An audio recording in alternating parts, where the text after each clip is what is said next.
Hello my dear student, स्वागत है आपके अपने YouTube channel C B Wajwa English classes पर।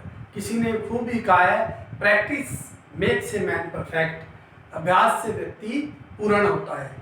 अभ्यास कीजिए, प्रैक्टिस कीजिए, हर टॉपिक की प्रैक्टिस कीजिए। इंग्लिश में कुछ भी सीखने के लिए हर ग्रामर के टॉपिक की प्रैक्टिस मैक्सिमम कीजिए। हम यहाँ पर आपको सामने वर्ड दो नज़र आ रहे हैं, एक ट्रांसलेशन एक टेंस। और स्टूडेंट मोस्टली क्या करते हैं, ट्रांसलेट का मीनिंग क्या होता है, जैसे अनुवाद करना। अनुवाद करना, अगर मैं ये कहूँ कि ट्रांसलेशन किसी भी लैंग्वेज के अंदर, अगर ट्रांसलेशन की अगर मैं बात करूँ तो translation is an art. Translation अपने आप में क्या है, एक कला है। ट्रांसलेशन किसी भी लैंग्वेज के अंदर, आप हिंदी से इंग्लिश में ट्रांसलेशन कर रहे हैं या एक लैंग्वेज को किसी भी लैंग्वेज में अगर आप ट्रांसलेट कर रहे हैं, तो इसके लिए आपको उस लैंग्वेज के रिगार्डिंग जो स्टेप्स होने चाहिए कि उस लैंग्वेज को अच्छे से करने के लिए, हम यहाँ बात कर रहे हैं अपने इंग्लिश के सब्जेक्ट की। अगर मैं यूँ कहूँ कि इंग्लिश के सब्जेक्ट के अंदर परफेक्ट बनने के लिए आपको क्या चीज़ चाहिए, इंग्लिश के अंदर परफेक्ट होने के लिए इंग्लिश में ट्रांसलेशन जो वर्ड है वो क्या है, ट्रांसलेशन अपने आप में अनुवाद करना एक कला है। इसके अंदर क्या है, जैसे हम मैक्सिमम हिंदी के वर्ड्स को इंग्लिश में या किसी और लैंग्वेज को हम इंग्लिश के अंदर क्या करते हैं, ट्रांसलेट करते हैं। लेकिन मैक्सिमम स्टूडेंट, कईयों का ट्रांसलेशन का मेथड बहुत अच्छा होता है, करते भी हैं अच्छा, लेकिन उसके अंदर क्या होती है, ग्रामर मिस्टेक होती है।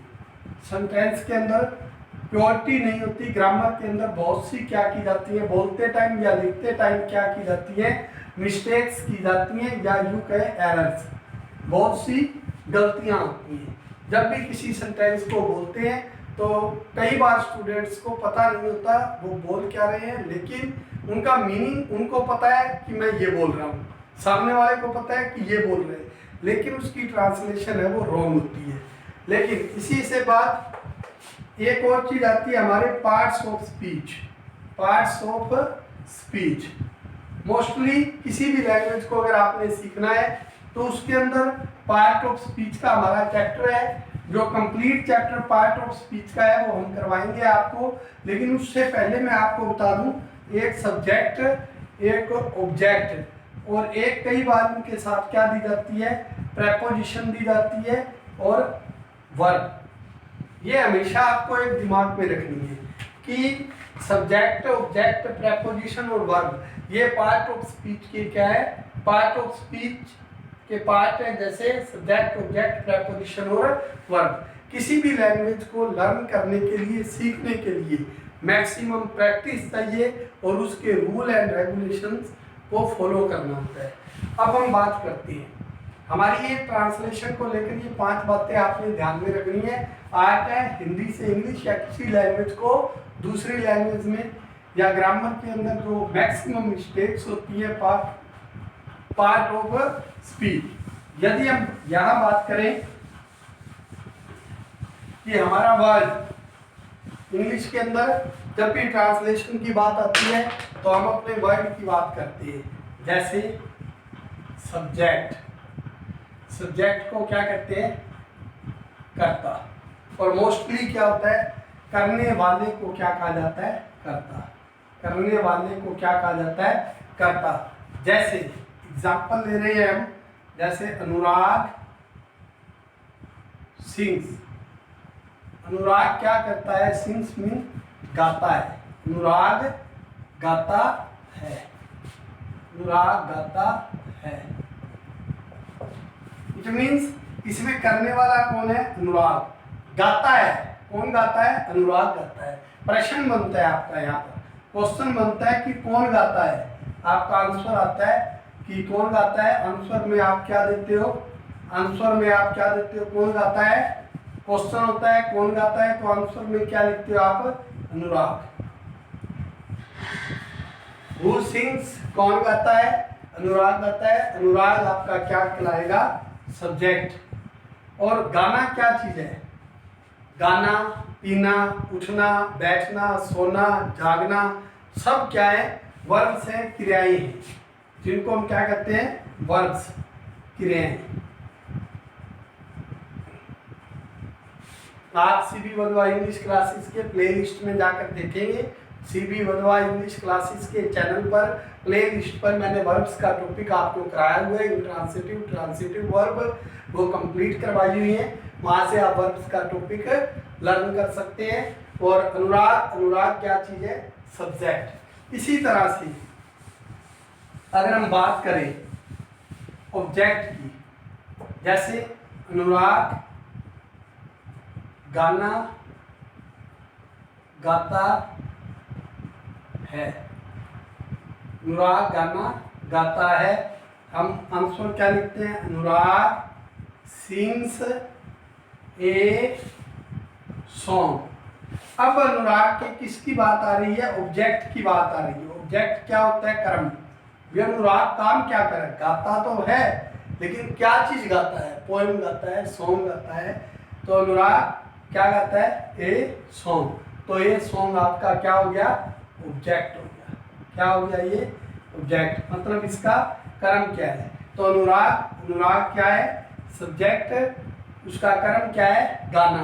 तो ऑब्जेक्ट वर्ड क्या हो गया, आपका कर्म हो गया। तो आपने हमेशा ध्यान रखना है, जो काम किया जाता है किसके द्वारा, उसको सब्जेक्ट कहते हैं, जो काम वो करता है वो ऑब्जेक्ट है। और क्रिया आपको पता ही है, मैंने बताया भी है कि आप उस चैप्टर को रिवाइज कर सकते हैं। इसके बाद बात आती है किसी भी सेंटेंस में प्रेपोजिशन की। किसकी बात आती है, प्रेपोजिशन की। वैसे इनको सबको अलग अलग भी हम करवाएंगे, लेकिन यहाँ सिर्फ ट्रांसलेशन के माध्यम से करवा रहे हैं। जैसे मैं प्रतिदिन, मैं प्रतिदिन फुटबॉल, मैं प्रतिदिन फुटबॉल खेलता हूँ, प्रतिदिन शाम को फुटबॉल खेलता हूँ। इसी तरह का एक और सेंटेंस लिख देते हैं हम यहाँ पर, एक और एग्जाम्पल, मैं प्रतिदिन 5 बजे शाम को फुटबॉल खेलता हूँ। तो यहाँ पर मैं प्रतिदिन फुटबॉल शाम को फुटबॉल खेलता हूँ, तो हम क्या लिखते हैं, आई प्ले फुटबॉल, आई प्ले फुटबॉल, मैं प्रतिदिन क्या खेलता हूँ, football, in the evening, in the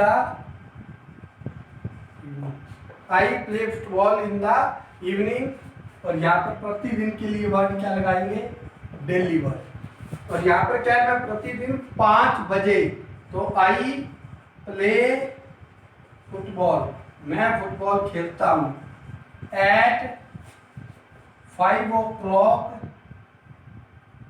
5 o'clock in the evening daily, in the evening daily, I play football at 5 o'clock in the evening daily.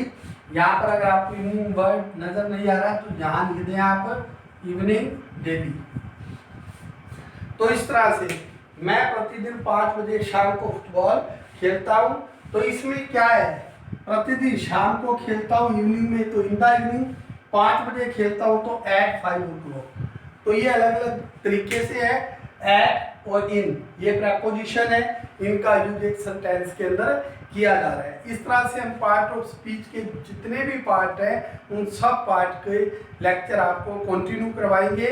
और ट्रांसलेशन के लिए आपको ये बात दिमाग में रखनी है कि अगर टेंस कौन सा है, उसकी पैटर्न क्या है, सेंटेंस का स्ट्रक्चर क्या है, कि वो प्रेजेंट क्या है, पास्ट क्या है, और प्रेजेंट, पास्ट और फ्यूचर के अंदर आगे कौन सा पार्ट है, उसके अकॉर्डिंग इसका प्योरिटी के साथ हम यूज करना सीखेंगे। आशा करता हूँ कि आप आने वाली जो मेरी वीडियो है, आने वाला जो मेरा लेक्चर है पार्ट ऑफ स्पीच का, उसको आप कंटिन्यू देखेंगे, क्योंकि लंबा लेक्चर जाने वाले हैं और हमारी कोशिश है 100% आपको वर्क करवाने की। तो इसलिए आप CB वधवा क्लासेस चैनल को इसी तरह से सब्सक्राइब करते रहें और प्यार देते रहे। हम कंटिन्यू आपको इंग्लिश के हर टॉपिक को कंप्लीट करवाएंगे। Thank you.